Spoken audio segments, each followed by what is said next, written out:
The Speedlight is a small battery-powered flash that can work either when mounted or not. The two basic settings on a Speedlight are manual and TTL. Speedlights are starting to gain popularity among portrait and even studio professionals.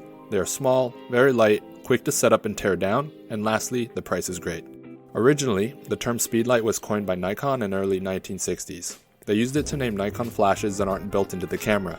Then Canon showed up with their own term, Speedlight.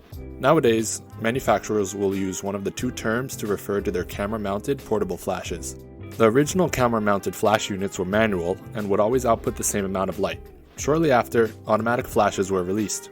The automatic flashes use a sensor that is mounted in front of the lens to adjust the intensity of the flash. Time goes on, and all of a sudden, TTL is now mainstream. TTL is the abbreviation for through the lens. It means that your camera both monitors and controls your flash to give you the proper exposure.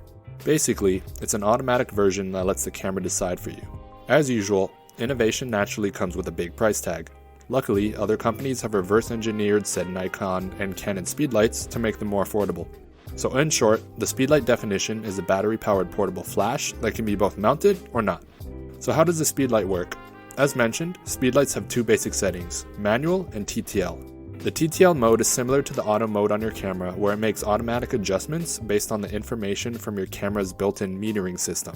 Placing your Speedlight into TTL mode and holding the camera button halfway down will trigger a pre-flash. Your camera will pick this reading and input this info to the Speedlight to predict the approximate settings for a good exposure.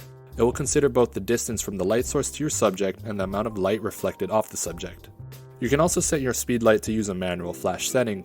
If you set Speedlights into manual flash, you can set different power modes to 1/1, which is full power, 1/2, which is half power, and to 1/4, which is quarter power, and so on. Setting the power yourself can be difficult, so it is best that you use a light meter when trying to configure how much power to use. If you choose to set the Speedlight into manual mode, you are made responsible to control the flash output which you dial in. You can also control its output by placing the flash closer or further away from your subject. The closer it is to the subject, the more intense your light intensity is, and vice versa. So why would someone choose manual flash over TTL? Well, considering your model will be in multiple poses in the same spot, it's beneficial to have a light source that is consistent in every shot and at the same distance from your light source. TTL is best used when you want to take the guesswork out of using the Speedlight flash because it will automatically adjust the exposure. The thing with TTL is that it can be inconsistent. If your subject is moving or other light sources change, then you'll get different flash intensities. If you have it in a manual flash, then you have far more control and continuity in your images. So what exactly is the purpose of a Speedlight flash? The purpose of the Speedlight is to add additional lighting to conditions that are too dark for handheld photography. You can only do so much by changing your settings to allow shooting in dark conditions.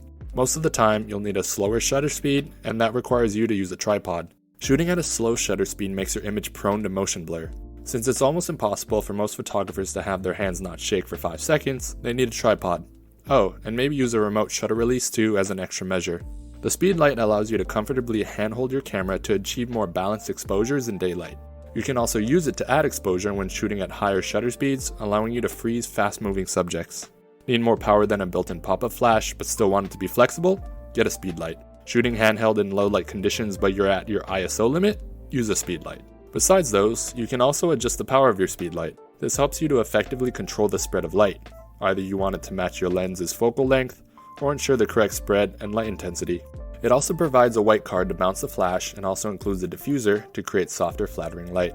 So to wrap it up, photographers will mainly use this affordable accessory to help their handheld photographs for exposure issues.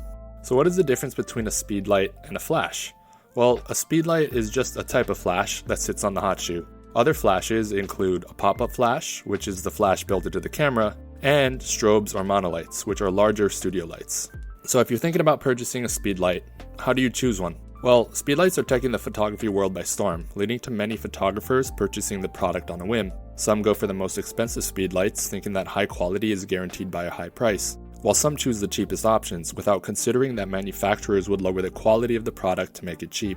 For starters, it's highly recommended to purchase a Speedlight produced by your DSLR's manufacturer. Afterward, you can choose products from a third party such as Metz that works with your DSLR.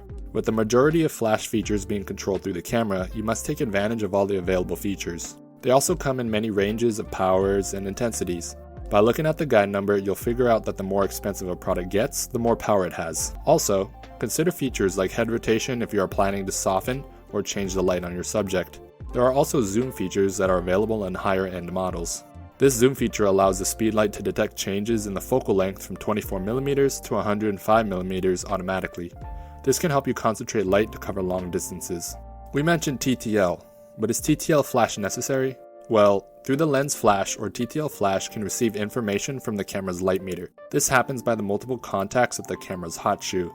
Assisted by the metering information from the camera, the TTL Flash will automatically set the necessary power output. In modern equipment, the metering becomes really accurate, leading you to easily take well-exposed images. Each manufacturer has its own TTL Flash, some of which are eTTL, which stands for Evaluative TTL by Canon, iTTL, which is Intelligent TTL by Nikon, and PTTL, Pre-Flash TTL by Pentax. But do I need it, you say? Well, no.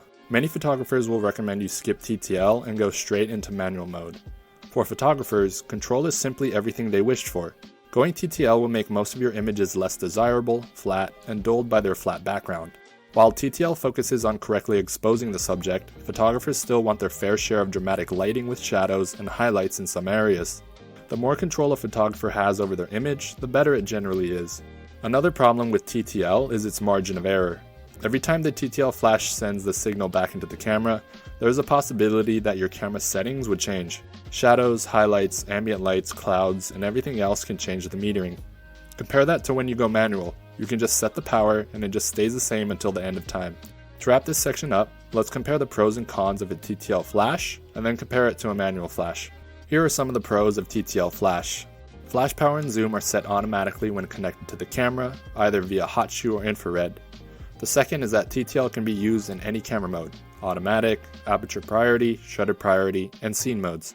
You can also use it in manual mode. Some of the cons of TTL Flash include that a TTL equipped with an off-camera flash will mostly be unreliable. Its measurements are affected by the sunlight and line of sight. The second is that having TTL Flash can get pretty expensive, mostly 5 times the amount of manual flash. The third is that it's hard to replicate results when using TTL sometimes. Now let's take a look at some of the pros of manual flash. The first is that it's really affordable. You can get a quality build manual flash with only $100, meaning you find a Speedlight without the TTL feature.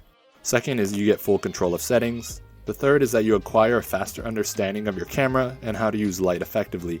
Some of the cons of manual flash include that it's only viable when shooting in manual mode. The second and last is that both power and zoom must be set manually. Oh, and please note that TTL is still a great feature. Sometimes photographers can't efficiently use manual mode at a location or venue without inconsistent lighting. It may not be great, but it does get the job done. There is also detail about HSS, which stands for high speed sync, which you shouldn't worry too much about when starting out. If you want HSS, go with the TTL Flash. Manual flash is limited by the camera shutter speed, usually around 1/200th of a second to 1/250th of a second. A TTL paired with a compatible camera will get you up to 1/8000th of a second. So in conclusion, what is a Speedlight? Well, it's essentially a flash with fancy technology that measures and helps you get optimal exposure to the subject. It mainly serves as a second source of light to fill in shadows for photographers shooting in poor lighting conditions. Half pressing the button will emit a pre-flash that measures all those little details for you. While the TTL Flash does get the job done by lighting your subject, you miss out on creative opportunities and freedom to control your settings. Both have limitations and their usage should be adjusted to your needs and ability. Thanks for watching.